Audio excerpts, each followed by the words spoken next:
Hello and welcome back to VNI Nation. My name is Titus, and let's jump right into it.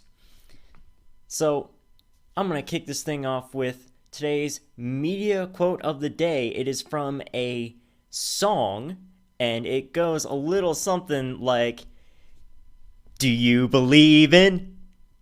Alright, finish that lyric for me in the comment section down below, and let's move on. In last Scattered Thoughts, Alex talked about a bunch of Netflix series that you should be watching, and a lot of them had a lot of, supernatural, like occult, dark lore, like Satanist type themes, just in general. There are a lot of supernatural and occult themes. But, that really got me thinking, and asking the question, do I believe in magic? Like, I can't say for certain that I believe in magic per se, but I do believe in the power of belief. Now, let me explain. All right. The brain is a wonderful contraption, right? Reality is just a construct of our mind. And it sounds, whenever somebody says that, it sounds crazy, like off the wall, like, get out of here, man. You're telling me this table isn't actually here? No, the table is obviously actually here. You guys just can't see it, right? But the thing is, we see things, right? We take in a lot of different stimuli, right? We see light bouncing off of, objects and things, and that forms an image in our mind, and we hear things, and that gives, us a sense of direction and also balance and, stuff like that. And then we touch things, we feel things, we can feel things that are, coarse or soft or rough, and that gives us another layer on top of that, on top of our, structural reality. But also, when we believe in something strongly enough,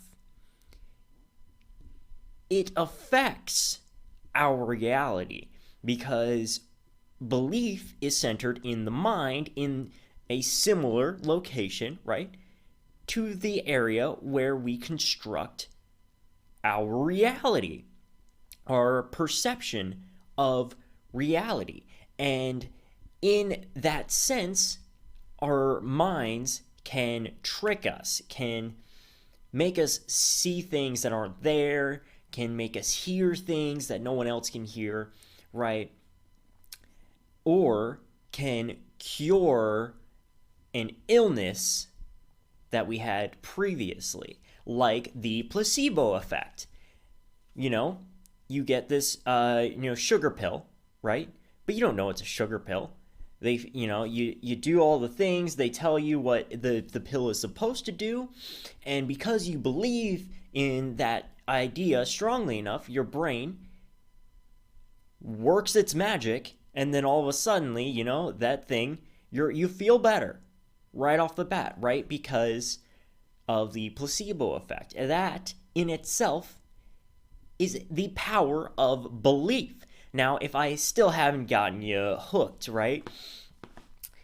When people who do magic, like, not magic tricks, like the, stage tricks or whatever. No, but like real magic, right? People believe in this stuff super strongly, right? They have this super strong belief, and it manifests itself into their reality, giving them, good luck or good fortune, or cursing their enemies or whatnot. It works because both parties believe. One believes that they have been cursed, and the other believes that they have cursed the other person. Therefore, that person is cursed. So I don't necessarily believe in magic, but I do believe in the power of belief. It is a very, very strong power that our minds have. And, I came while I was, standing in the shower, doing the shower thoughts things, thinking about some stuff, you know what I mean? I started to think about, like, well, how do you know what is real then? How can you determine what is real in our reality? Well, sorry, I cannot stand when my mustache does not stand up straight. Okay. Here's like one method, right? Here's one method that has generally proven itself to be like, a thing. Like, if you ask like 5 random people what they see, what they hear, then like what they believe to be true, then you can reasonably assume that if they hear and see the same things that you are hearing and seeing, then it must exist in the real world.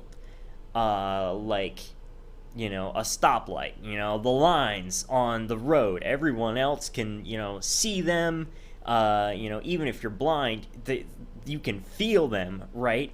You're not going to walk out into the middle of the road just to touch the center line on the road, but everyone can generally agree that those things are there, therefore they exist.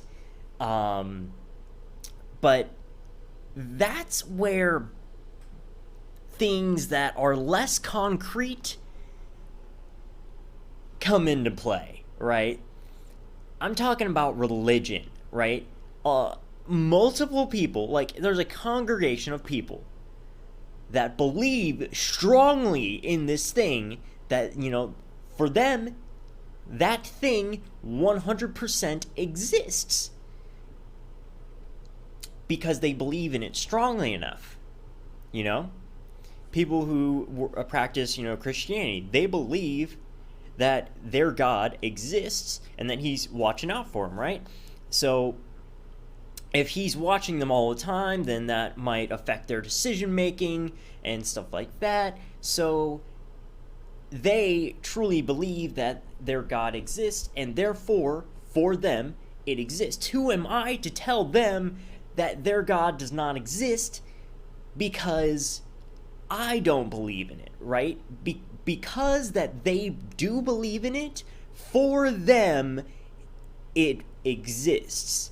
And we come into this concept, there's this concept called, an existential crisis, right?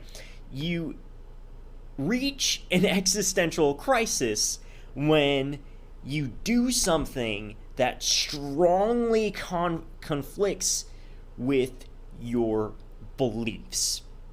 You either experience something or you do something that strongly conflicts with your beliefs, and your brain cannot handle it, right? So your brain can try to make up an excuse, a reason why you're doing the thing that strongly conflicts with your beliefs, so you can kind of rationalize it to yourself, right? And that kind of helps you work through that crisis. But also, you could just completely change or alter your beliefs at that moment too. So that's something that I find really fascinating, an existential crisis. Like, man, wow, I don't know, I kind of went on a little bit of a tangent here, but the topic remains the same.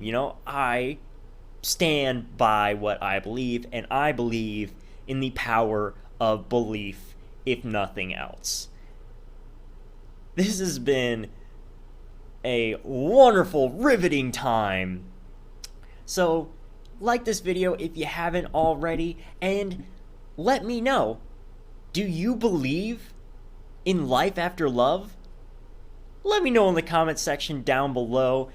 And remember, we're still doing that challenge, so if you haven't already subscribed to our channel, commented on, a bunch of videos and recommended these videos to your friends, right? Once we reach 100 subscribers, 100th subscriber will be receiving one piece of VNI Nation merch. And on top of that, whoever has commented the most across all of our videos will receive one VNI Nation hoodie in either white or black. I have the white one, I've showed you guys before, and the black one is just the inverse of that. So get out there, do your part so that we can move up just one more step in the ladder.